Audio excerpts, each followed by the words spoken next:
Hey guys, today we're going to be taking a look at the RTX 4090 GPU and we're going to be playing Assassin's Creed Shadows at 21 by 9 1440p or 3440 by 1440p.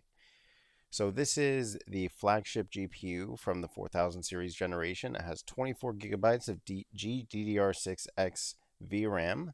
It was originally priced at $1,600, came out in October of 2022. We're on the latest drivers. We're pairing it with a 9800X3D, 64 gigabytes of RAM, and all captures being done on a separate PC. When we look at the direct competitors, there's not really a whole lot that is really super close to it, as you guys can see. The price point of $1,600 isn't really super relevant either, just because this GPU you can't get for $1,600. And if you could get it for $1,600, it'd be pretty decent value. So prices are really wonky right now. It's hard to really nail down. These are really best case scenarios when it comes to pricing, just due to the fact that 4090s are really hard to come by new at this point, and the ones that are new are going for well over the $1,600 MSRP. Founders editions haven't been on sale for I think like 4 or 5 months at this point. So the odds of you getting a new one of those at MSRP are drastically low. And then when we look at the 5090 and 5080, those prices are a little wonky too, because $1,000 5080, again, you're basically looking at the Founders Edition. Same thing with the 5090. Otherwise, you're looking at least for the 5080 a $300, $400, $500 upcharge from the board partners. And as far as the 5090 goes, you're looking at like a minimum $600 to $700 upcharge to get into that particular graphics card. So really, as far as direct competitors go, we're really looking at the 5080, 5090, basically seeing, is it worth getting one of the 5080, 5090 cards brand new?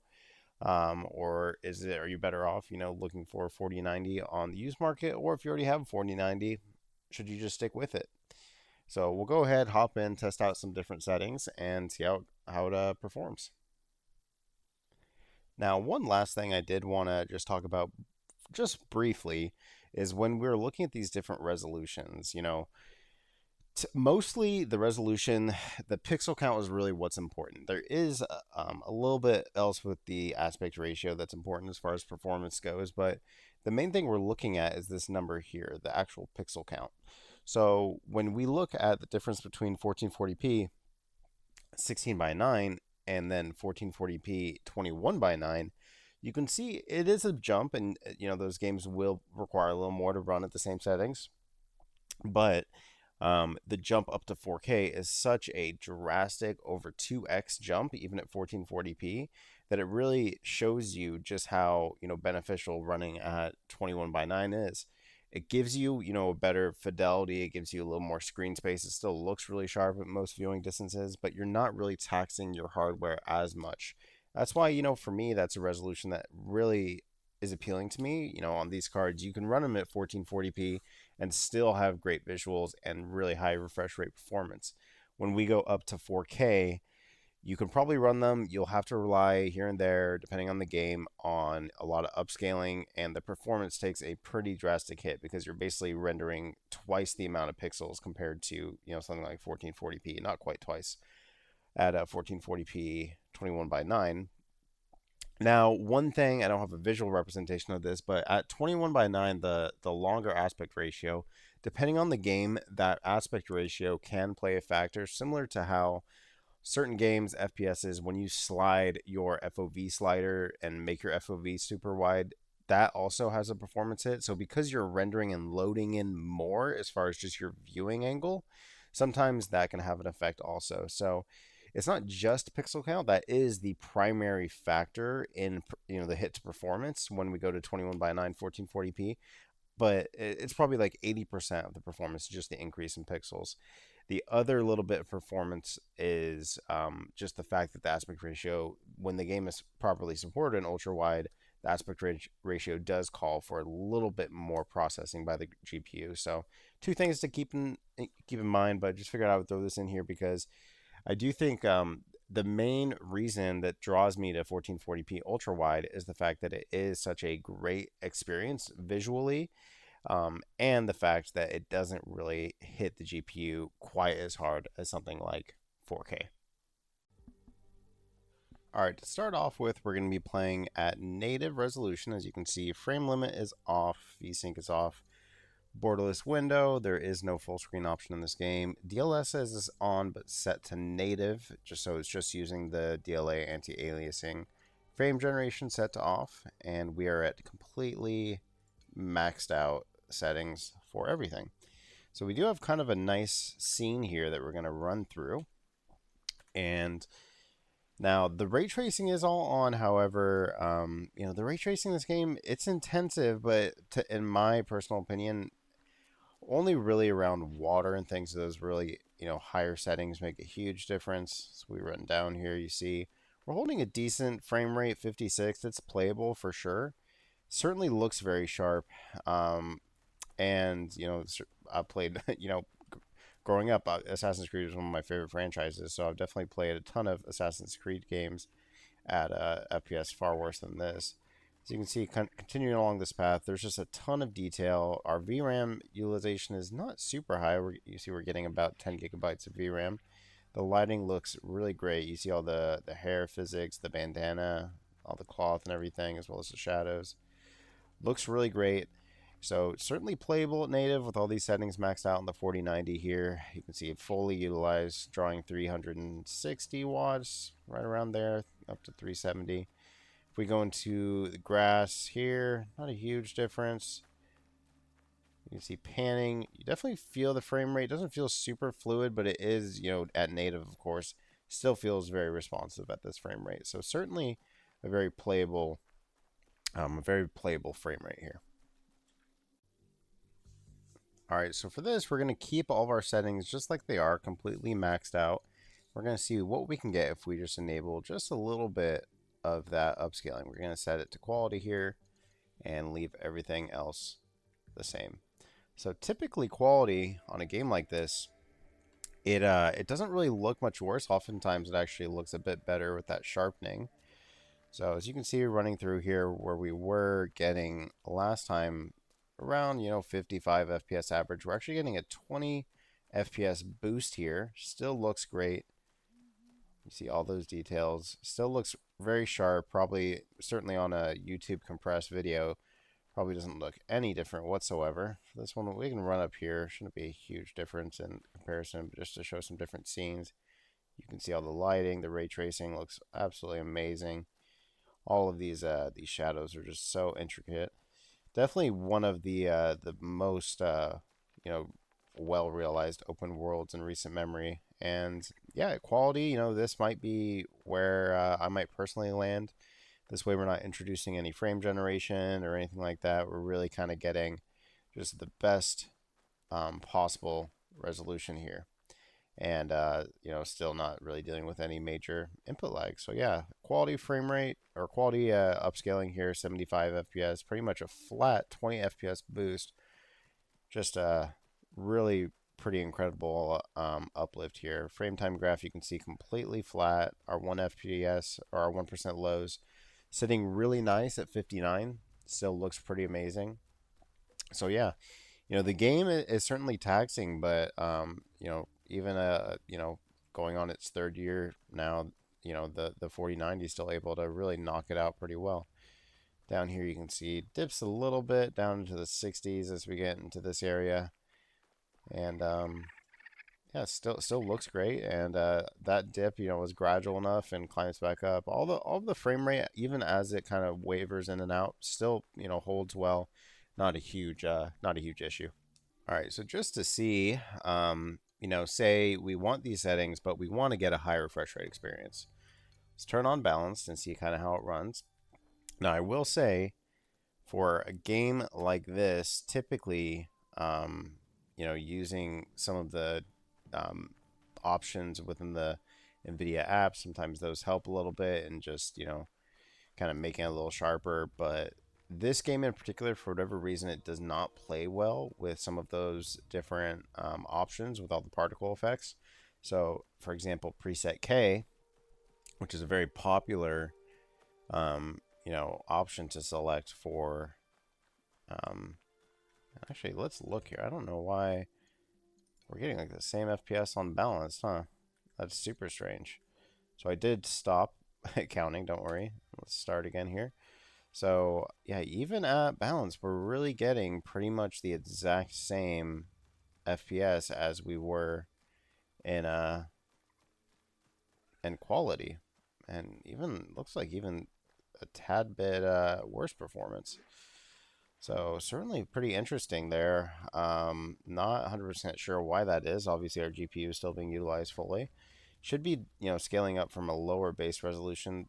As far as the image quality goes between balanced and quality, if we were to stop and take screenshots and pixel peep, I'm sure we can tell a difference. In motion, for a single player title like this, not something I notice, Um, it maybe looks a tad bit softer, but still looks, you know, pretty solid. So, as far as quality versus balanced, and we can try performance in a second here, I'm not seeing a huge spike or dip in the FPS. In fact, I don't know why this is for whatever reason, because it should be upscaling now from a even lower resolution, so we should be getting higher FPS, but I don't know if that tells me that maybe the resolution isn't really what's bottlenecking it here. Maybe it's all the ray tracing that's going on that's actually causing the FPS to kind of sit right around here. So we'll have to see if that still holds true now in performance.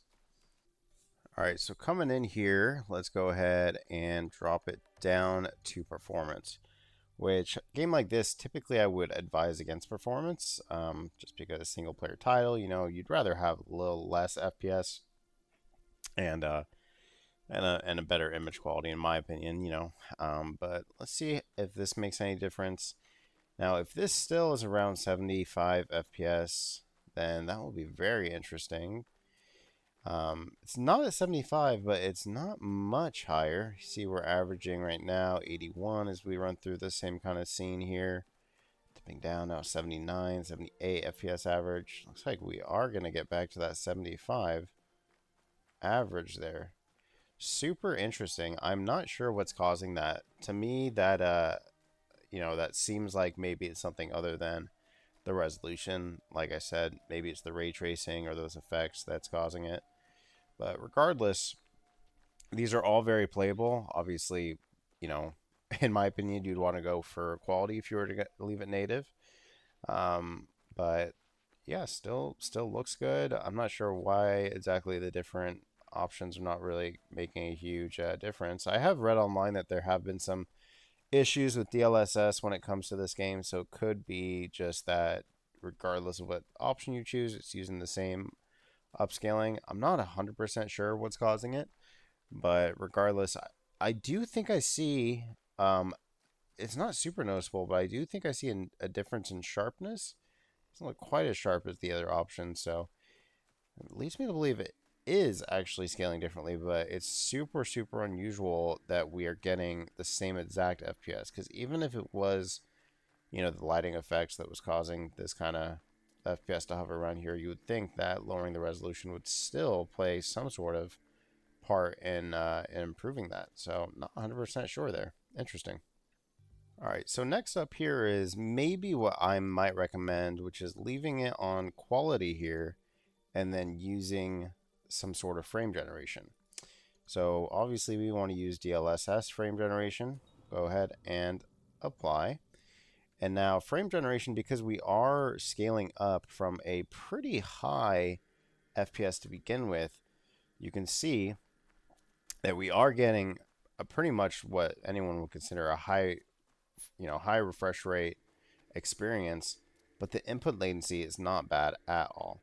This is a game where you do have to time counters and dodges and things like that, so it is somewhat important that you can still make those, you know, quick decisions, and you definitely don't want, any input latency to impact your gameplay, but it feels fluid. Game still looks great, and yeah, with all these bells and whistles turned on older hardware here, you can see our 1% lows are 49, so they are pretty low. Even if we restart there, you see that they're not great, but that 1% low is not super noticeable here. No stuttering or anything. Even when whipping the camera back and forth, you can see our frame rate pretty much holds steady. So This may be my recommended settings, quality with frame generation on, because the any input latency, because we're starting from such a high resolution, not super noticeable. Still looks great, image is still sharp, and the frame generation, all that it's really doing is just making the game feel a bit smoother. So, frame generation, I think this is where you kind of get those benefits of this newer hardware is that, you know, not that the game can't be run natively. As you can see, we were getting, in this, like, in the 50s and 60s, all native with everything cranked. That's totally playable. But, just turning on some of these different options here, allowing us to really get a higher refresh rate experience without really compromising any of the picture quality or the input latency. So, yeah, DLSS quality and frame generation. Pretty nice. All right, next up here, we're going to go ahead and turn off as much ray tracing as we can. So we're on still the ultra high settings, just with our ray tracing notched down to low, giving us that custom setting marker. For global illumination, we're setting it to only diffusing the lighting in our hideout. Everything else is left to default, as you can see here. So these are all cranked up to where we're still getting, good options there. So this is native high with ray tracing off. So I know there are some people who are not huge fans of ray tracing and don't really see the benefit. I like the ray tracing. I think when it shines, it definitely shines majorly. But if you want to play native and you want to play at native resolution and still on the high settings and you don't care about the ray tracing, as you can see, you can do that on this hardware and still get really respectable FPS. So 70 FPS average. See, we're kind of coming down a little bit as we go through this more intensive area. Of course, if you stay in one area and say we were just kind of hanging out here and getting into, an engagement here, or in a, a little less dense area, the frame rate could climb. It could climb even pretty drastically, but for this run here, just running down into these darker areas where the lighting is changing, a ton of foliage happening. You can see, at native here, you get a pretty nice boost here. I will say I do think that the ray tracing in this particular instance is worth that trade-off, that 10 FPS or 15 FPS or whatever we're kind of making up here. So, your mileage may vary. Maybe you look at those two scenes. It doesn't look that different. But regardless, you can definitely get a really high refresh rate experience at native with ray tracing off as well. Now, using those same settings, what if you wanted to come in here and you really wanted to kind of maximize your FPS? So let's go ahead. We'll start just by turning on DLSS to quality. So this is just the resolution being changed. No frame generation with that ray tracing off. Still max settings. Otherwise, still looks really great. See, I don't know if this DLSS is just not working. But it's not really making a huge difference in really any of these scenes. So as we're running around here, you see we're still getting, 80 plus FPS. I guess it is a bit of a bump here. 80 plus FPS, definitely a good experience here. Running around these different scenes. A little bit faster, streaming in those textures. You see our FPS dipping down a little bit below 80, down to the 70s. We run around this little destroyed village. So definitely still a good experience here if you wanted to just ignore the ray tracing settings. You certainly could do that and still utilize some of that upscaling. Definitely get a really solid, and what's most notable here is that you're getting a solid and stable frame rate. As you can see, we've been playing this whole time, not a single hiccup, even as we, come in here. Some of these destructible environments. Bamboo. That does actually take a bit of a hit there, as you can see, surprisingly. So we are going down into the 60s. And we're kind of in this scene, chopping down bamboo. All of that destructible environment. But still holding a really, really high FPS. Still feels pretty solid. So, the game seems like it kind of has settings and it kind of sticks to them, and doesn't really seem like much that you can do will change too much. All right, and then lastly on these settings with our ray tracing off. We'll leave it on quality since that didn't seem to make much of a difference. And now what if we go in and we turn DLSS frame generation on? So if we turn our frame generation on, we are definitely getting higher FPS than we were previously with frame generation with all the bells and whistles.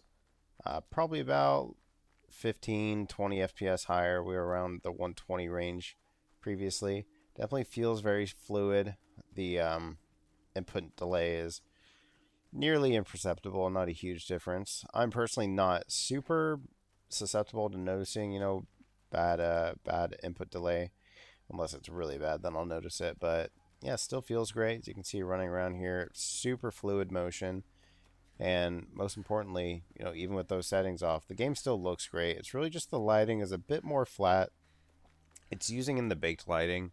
And the baked lighting in games like this typically for, real narrow, games like, more story-based, like linear games, they typically put in a bit more work in the, lower weapon. Okay, we don't want to get into a fight. But they typically put in a bit more work in the baked lighting in games that have like a more linear path. Open world games like this, the baked lighting kind of looks like what you're seeing, where it's really just not very dramatic, pretty flat lighting. So if that's okay with you, it still looks great. I mean, the detail's all there. It's just really how dramatic the scenes look. That's gets amped up. It's not as noticeable as in a game like Cyberpunk, but it certainly is there. So if you don't care about that, the lighting's not an issue to you, or you're playing a lot during the day, or you're really just playing the game for the story or the exploration or whatever it is, then maybe getting these super high FPS is more your speed. And I honestly totally understand that personally.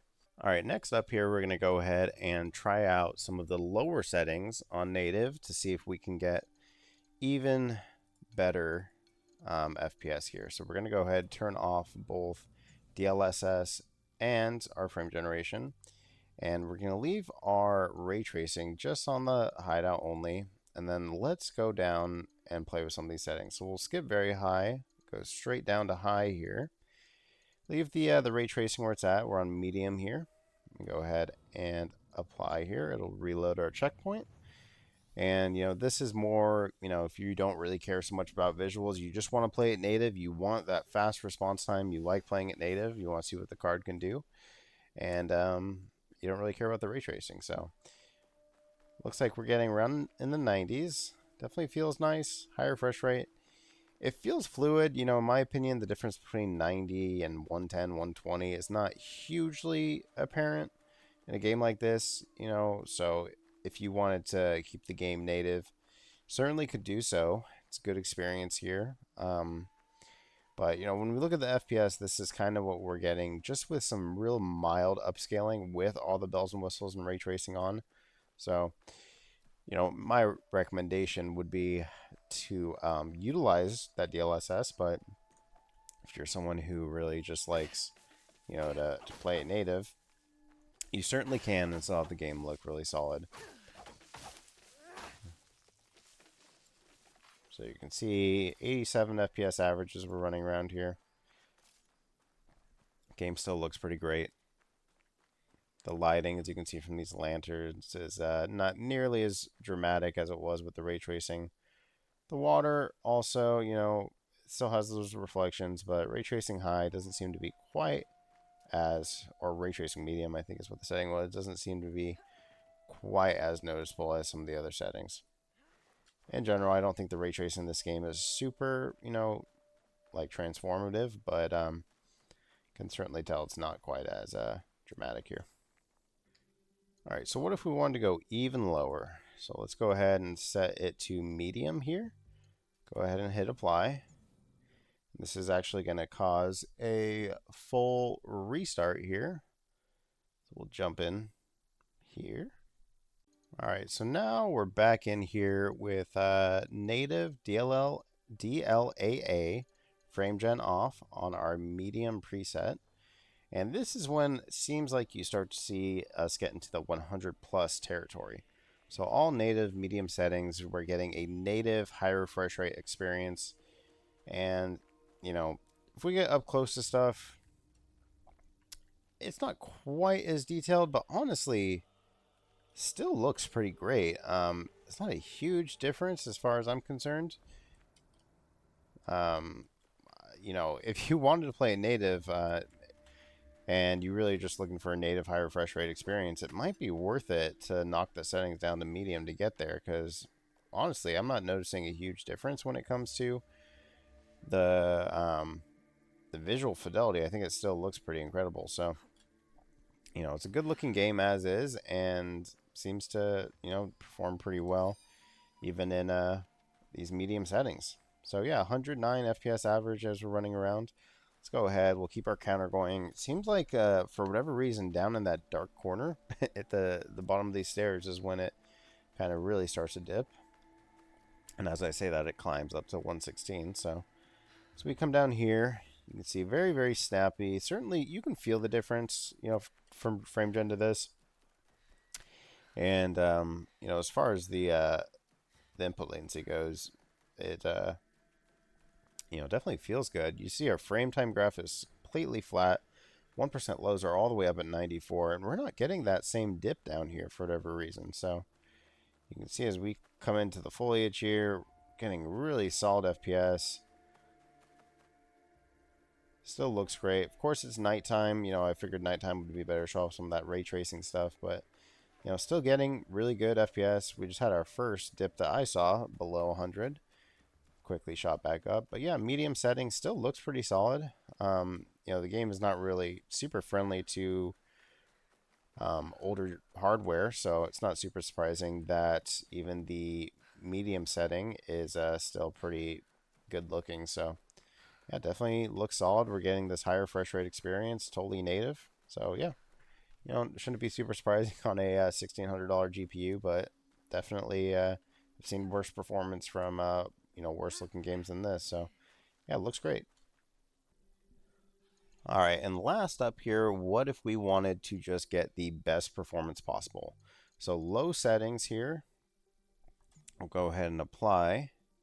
It's going to want to reload our checkpoint. It's weird how it was only when we went between high and medium that it caused a full game restart, but otherwise it's okay just restarting here. So this is low, completely native, and actually even a little worse performance than native because we are using the DLAA, which is NVIDIA's anti-aliasing, which is pretty taxing. So we'll go ahead, we'll start counting here. So you can see we're at 110 right now. So we run around. Feels about the same as medium. But yeah, it feels about the same here. Not super different. We are getting 111 average, 110. But yeah, it doesn't feel super noticeably different or look different than medium. Still looks good, you know. I would prefer, I like when games like this, especially open world games, you know, I like when their low settings are really, really low personally, because you know, makes it more approachable to older hardware. But the game still, you know, looks really solid and is performing very well, even at native, you know, native resolution, no upscaling whatsoever. So, you know, it's certainly an option if you're okay with kind of doing, you know, getting rid of some of the fancier settings. We're jumping around here. Some of this, you know, the grass, this is whatever this is, the moss on these rocks. You can kind of see where looks a little blurry. The textures are certainly not as high on all this stuff. But some of the textures, like these rocks, look okay. They're not, you know, stellar or anything, but they don't look too bad. So we come up to a tree. Tree looks good. All of the, oh yeah, the foliage doesn't look great. I'm not sure if that's super different than it was in the higher settings, but yeah, the FPS that we're getting, 108, definitely better than medium, but not super noticeably. Seems like medium is really where you want to set it to if you're trying to just maximize FPS. I'd probably leave it at medium because we're not really getting a huge performance gain by going down to low. But to finish off here, I think my recommended settings, and no coincidence, what I've been playing on, is actually the highest, so the ultra high with ray tracing everywhere. We'll go ahead and apply here. That's going to need a restart, so we'll be right back. All right, so we're back in here, restarted. So yeah, I would leave everything really high personally on this hardware. Just keep this all on. Looks great. However, I would not play at native here. I would bump this down to quality, and this is probably where I would settle. Like I said, for me personally, the difference when it comes to 70 to 100 is not massive. You do see definitely, a little bit of a smoothness benefit, but for a single player title like this, playing at 70 FPS average, in my opinion, is totally acceptable. And then if I wanted to get a bit more performance, the frame generation option, and of course we just have the default standard frame generation on the 40 series, but I would probably use, yeah, so I would use the DLSS frame generation. Of course, like I said, we don't have the 2x and the 4x that we have on the newer cards, but I would play right about here. This way we're still getting 100 FPS, basically what we'd be getting on medium or low, but we get all these nice rays. You see this like nice lighting coming off all the lanterns, flickering and all that. We're still getting this really high, you know, refresh rate experience and high frame rate experience. Like I said, single player game like this, and when we're operating from such a relatively high FPS base FPS that we're upscaling into the frame generation, the input latency is not bad whatsoever. As I'm panning around here, it's totally playable. Even aiming these at the what are these Karikos, these knives here, definitely still or the kunai. Definitely still, very responsive, certainly responsive enough to really do whatever you want to do. But yeah, these would be my recommended settings. And yeah, let me know what you guys think. Definitely a good showcase for the 4090. Card performs well. And of course, depending on the scene that you have, you see, it's such a beautiful looking game. But depending on the scene that you have, you may be getting, slightly better or worse FPS. As you can see, scene like this, we're getting great FPS. So yeah, definitely a good card. Not at all, hard to run a game like this on a hardware like a 4090, even despite the fact that it's over 2 years old. So yeah. Anyways, thanks for watching, guys. Take care. I'll see you in the next one.